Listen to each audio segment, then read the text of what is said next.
कारीन का क्या रोल है। देखें, कारीन को समझना इसलिए ज़रूरी है कि ये जो जिक्र हुआ है कि अल्लज़ी युवस्विसु फ़ी सुदूरिन नास मिनल जिन्नति वन्नास, अब ये जो वसवसे फूंकना ये किसका काम है?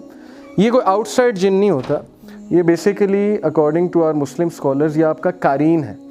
वो कारीन आपके बारे में एक एक बात जानता है। आप जब से पैदा हुए हैं आपका नाम उसे पता है, आपके पेरेंट्स का उसे पता है, आपकी हैबिट्स का उसे पता है, उसे हर चीज़ पता है और डेथ तक वो आपके साथ ज़िंदा रहेगा। अब ये कारीन आपको इन्फ्लुएंस करता है। ये कारीन आपको कैसे इन्फ्लुएंस करता है? इट डिपेंड्स कि आप इसको फीड कितना करते हो। इकबाल सल्फ़ी से आप लोगों ने सुना होगा, बहुत से वाक़यात उन्होंने सुना है कि जिन्नात खुद बताते हैं कि फ़ीड कैसे होते हैं। एक तो म्यूज़िक जो है ना, ये जो है हैवी मेटल हो गया, ये बहुत पसंद है जिन्स को, अकॉर्डिंग टू जिन्स, इकबाल सल्फ़ी के मुताबिक। इसके अलावा दूसरा म्यूज़िक भी उन्हें बहुत पसंद है, उनकी खुराक है।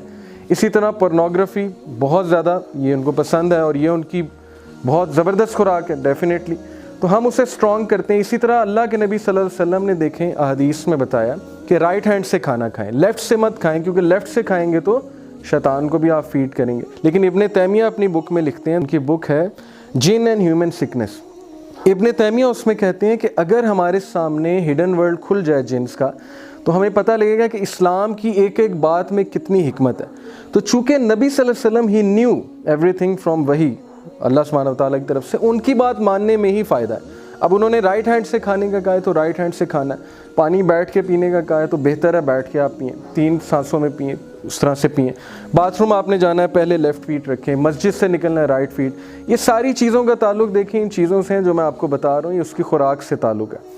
और इसीलिए जो राकीज़ होते हैं वो अपने आप को वज़ू में रखते हैं हर वक्त। वज़ू में नहीं रखेंगे तो उन पर अटैक्स जो हैं बहुत ज़्यादा स्ट्रॉन्ग हो जाएंगे। कभी आप उनसे पूछेगा कि उन्हें कितना डिफ़िकल्टी होती है। इकबाल सल्फ़ी ने ख़ुद मुझे एक दिन बताया था कि आग से खेलना जो है आसान नहीं है, आग से खेलना बहुत मुश्किल है, और आग से खेलने के लिए मुझे हर वक्त जो है वो पानी में होना पड़ता है। पानी से मुराद है मुझे वज़ू में होना पड़ता है। ये जो जिन है कारीन, अब इसका क्या रोल है, इसके साथ किस तरह से कन्वर्स करते हैं सूदसेयर्स, मैजिशियंस वगैरह, किस तरह से वो डीलिंग्स करते हैं इसके साथ, ये एक अलग सब्जेक्ट है, इस पर इंशाल्लाह हम बात करने वाले हैं। लेकिन अकॉर्डिंग टू दिस हदीस यू मस्ट नो कि there is a evil companion with you. आया भी है इसके ऊपर। आया क्या है जी? आया ये है कि हिज डेविल कंपेनियन क़ाला क़रीनुहु रब्बना मा अतग़यतुहु वलाकिन काना फ़ी ज़लालिम बईद। He the devil companion will say our Lord, I did not make him transgress but he himself was in extreme error. Chapter 50 सूरह कहफ वर्स नंबर 27। सो कुरान में भी कारीन, देखें कारीन का लफ्ज़ है। अब ये कारीन है evil companion according to the translators. ये डेविल कंपेनियन है, वो जो हमारे साथ पैदा किया गया। अब ये वो है जो हमें वसवसे डालता है, ये स्ट्रॉन्ग हो जाता है, ये स्ट्रॉन्ग होता है तो गुनाह की तरफ हमें माइल करता है, ये वीक पड़ जाता है तो इंसान जो है वो अच्छाई की तरफ चला जाता है। असल में हमारे कंट्रोल में है। अल्लाह ने हमें अशरफुल मखलूक़ात बनाए, इससे डरने की ज़रूरत नहीं है। वो ख़ुद कह रहा है क़यामत वाले दिन वो क्या कहेगा कि मैंने इससे गुमराह नहीं किया था, इसने ख़ुद मुझे फ़ीड किया था और इसने मुझे फ़ीड करके इतना स्ट्रॉन्ग बना दिया था कि मैं इस पे हावी हो गया। जब मैं इस पे हावी हो गया तो बस ठीक है, फिर आई यूज़ टू कंट्रोल हिम। सूदसेयर्स जो होते हैं, किस्मत का हाल बताने वाले होते हैं, मैजिशियंस जो होते हैं, ये क्या करते हैं कि इनकी डील हुई होती है आपके कारीन के साथ। मिसाल के तौर पे मैंने किसी पे मैजिक कराना है, अल्लाह रहम करे, मैं जाऊंगा मैजिशियन के पास और मैं उसे जाके कहूँगा जी कि फ़लाना बंदा है तो उसके जहन में आप ये बात डलवाएं, या मेरी उस माशूका जो है वो भाग रही है तो उसको दोबारा मेरे पास आप लेकर आएँ।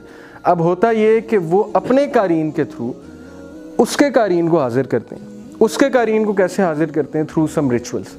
ये कोई आम सी बात नहीं है, इसके लिए रिचुअल्स करने पड़ते हैं। अब जो भी ये क्लेम करता है कि जिन्स मेरे अंडर हैं, तो this is a very false claim, because जिन्स किसी के अंडर नहीं आते।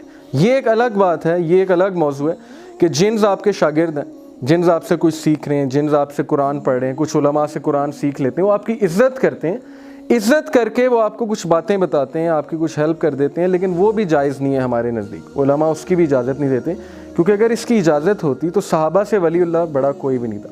सहाबा फिर बैटल्स में उनसे मदद लेते। अब ये जो मैजिशियंस हैं, ये किस तरह से हाजिर करते हैं कारीन को? ये उसके साथ डील करते हैं। उनका जो कारीन है, सबसे पहले तो वो डील करेगा उससे। वो कहेगा कि अच्छा चलें ठीक है, मैं उसके कारीन को बुला कर लाता हूँ, लेकिन इसके बदले आप क्या करेंगे? आप ये करेंगे कि आप अपने पाँव पे यूरिन की इंक से जो है वो कुरान की आयत लिखेंगे। और वो ये कह सकते हैं जी कि आप जो है वो जिना करेंगे। जब ये इस तरह की चीज़ें करते हैं तो जिन्स को एनर्जी मिलती है और जिन्स इनके साथ जो है वो कम्युनिकेट करना शुरू करते हैं, कारीन जिसे कहते हैं। तो बहरहाल ये है कारीन का कॉन्सेप्ट। कारीन का कॉन्सेप्ट बहुत से लोगों को नहीं पता। दे डोंट नो कि व्हाट्स गोइंग ऑन। हमारे साथ एक जिन भी है, हमारे साथ एक शैतान भी है।